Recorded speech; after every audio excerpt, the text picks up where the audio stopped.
I'm about to make the scariest resin shoes. Trick or treat, let's see. Things are getting super chilly, not just the scary kind, also the cold kind because it's getting cold. But luckily, Resiners have sent me their resin preheater machine.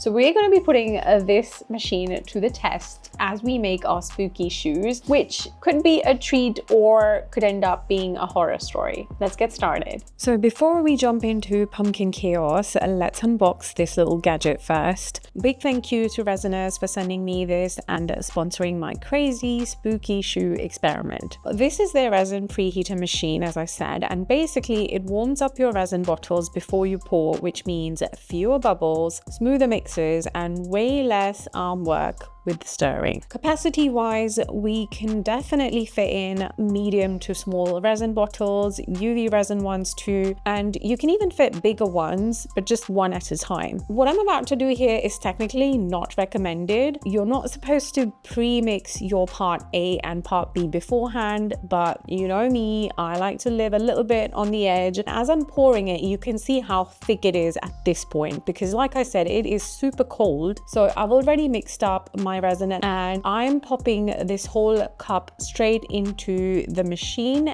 Don't try this at home. I just really want to see how fast this machine can warm up the resin. So what you need to do is put in about 600 to 800 milliliters of water, switch it on, pop your resin in, and that's it. Let's let the machine do its thing. Now, I like that the display shows the temperature and the timer, and you can set those, and it seems really simple to use. I have set mine at 50 degrees, and the whole point is that it maintains that temperature throughout. So here's a little time lapse where you can see how quickly and steadily it rose to 50 and it stayed that way. I didn't even need all of that time. It did that in good time, so I could literally just get the resin out once it was at the correct temperature. And if you can see, my resin now is nice, smooth, and even though I pre-mixed it, there's no flash curing. So yeah, living on the edge has kind of paid off this time. The consistency is so much easier to work with because it's not thick anymore. So now mixing in the colorants is going to be a breeze. And of course, I'm going in with orange because these are pumpkin shoes. I'm adding a bit of tint, some mica, and a touch of glitter. And while I mix my colorants, I want to take a moment to thank LiveLive3744. Thank you so much for watching, liking, and commenting. Honestly, your support means the absolute world to my channel. Now, Resiners have also sent me some spooky Halloween molds. I mean, there's these cute little pumpkin coaster molds with the coaster holder and this pumpkin jars. Today, I'm using the jars, but not as jars. If you've been around on my channel for a while, you know how much I love using things for completely different purposes than what they're meant for. In goes the resin, and that was satisfying to watch that orangey goodness. I do have a bit of leftover, so it looks like we are doing the pumpkin coaster after all, because obviously I am not wasting that gorgeous juicy orange resin. In true YouTube fashion, resin is cured and it's time to unmold and see what the pumpkin looks like, and honestly it's looking super stunning. The glitter has zinc at the bottom, which gives it this ombre vibe that I absolutely love. So far this plan is going swimmingly well, which is rare for my experiments, but I'll take that win. What I need to do now is literally pour another pumpkin because we need 2 for both the shoes. A little later.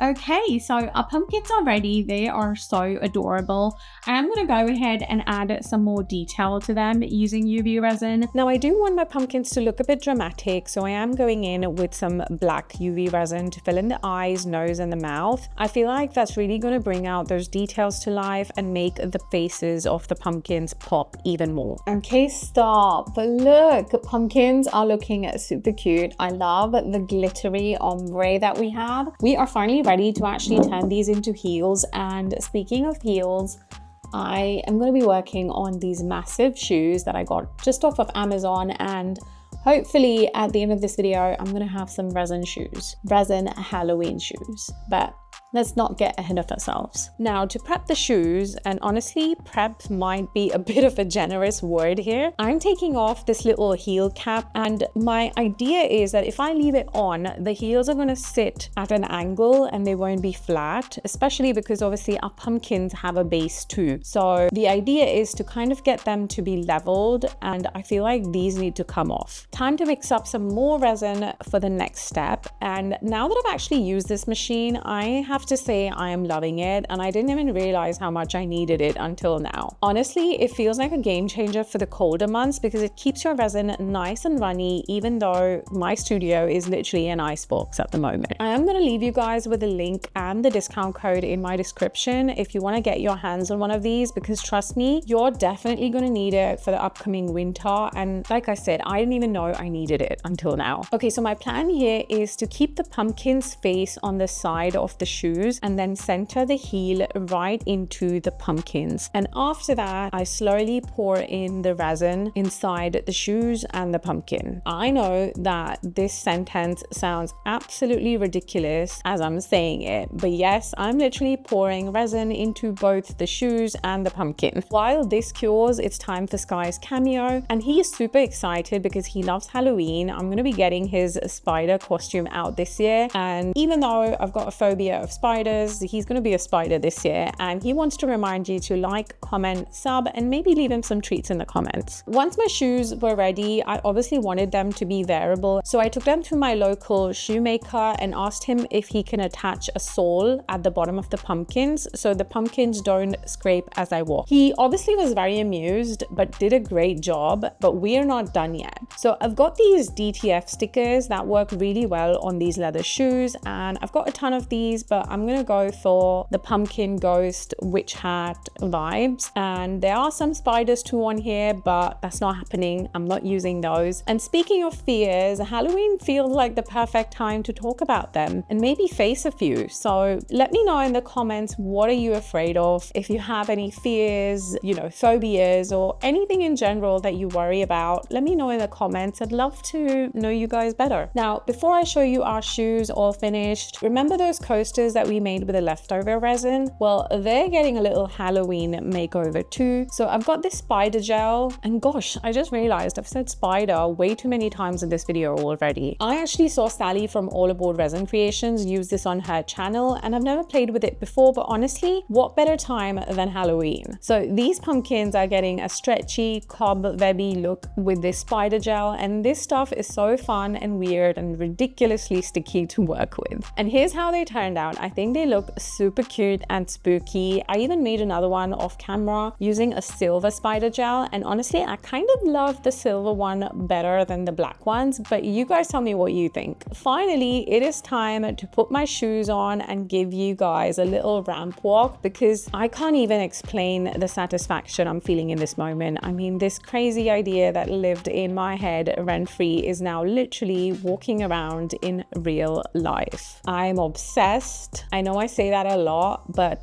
these shoes, I can't even. These were not a trick. They turned out to be an absolute treat. Let me know if you would wear these out trick-or-treating, or if you think these belong strictly in a resin museum. I hope you've enjoyed this one. Until next time, stay spooky. If you've enjoyed this video, YouTube thinks you will like these too, so go check them out.